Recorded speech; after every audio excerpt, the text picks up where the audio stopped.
What's up mga kapuso?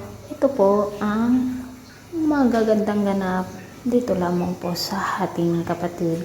Ngayon nga po ay nalaman na ni Rosel na si Belle nga po ang kanyang matagal nang hinahanap na anak na kakambal nitong si Tyrone, at talaga namang pong napakalaki ang galit niya dito kay Chris nang malaman niya na siya nga ang nagnakaw dito kay Belle mga kapuso.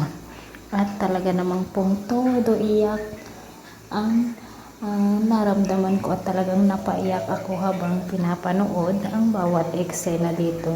Kaway-kaway sa mga kasama kong nanonood habang umiyak habang nanonood.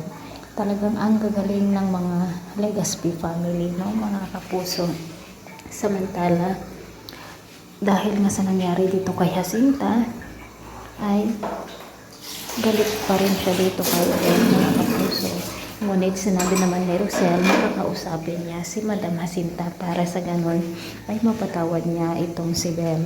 Si Tali nga talaga ang may kasalanan dito sa nangyari kay Jacinta. Ano kaya ang gagawin ni Rosel o ang lahat ng kanyang nasa paligid kapag malaman niya nila na si Tali nga ang may kagagawan dito na muntik ng pagkamatay nitong si Jacinta? Napakasama talaga itong si Tali. Samantala, umiepal na naman itong si Tali at pinapalayas nga niya si Belle dito sa kape. Ngunit dumating itong si Rosel at sinabi nga niya na mayroong karapatan si Belle dito sa kape. Hindi siya pwedeng umalis dahil siya nga ang anak nito. At talaga hindi makaimik si Tali dito sa kanyang nalaman mga kapuso. Siguradong paawa effect na naman itong si Tali. Sana malaman nila na si Tali nga ang may kagagawan dito kay Jacinta.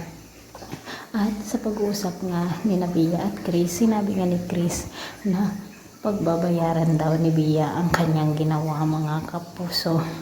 At ngayon nga ay sana magising na si Jacinta nang sa ganon ay malaman na rin nila na si Tali nga ang may kasalanan dito sa nangyari sa kanya. Mga kapuso, patuloy po nating subaybayan ang bawat eksena dito lang po sa ating kapatid. Maraming salamat. Bye-bye.